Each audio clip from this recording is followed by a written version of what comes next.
Can you cook a frozen steak? Let's find out. For this recipe, you're gonna need 2 steaks. One for seasoning, one for cooking. On vacation in an Airbnb, and all I could find is this stuff. Some ketchup packets, some mustard packets, some pepper, and some of this stuff. I found these by the trash can. I can't believe someone threw them out. Big Bertha, heat the pan. These things are literally steaming cold.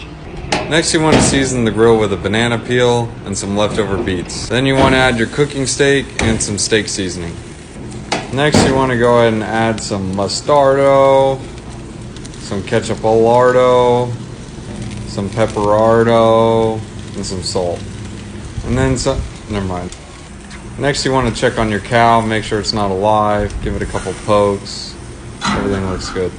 Oh man, I almost forgot. I had some pocket salt. I'm gonna go ahead and use some of this stuff. The good news is this one's in season. Almost forgot to flip the steaks, but man, look at that char, that's perfect.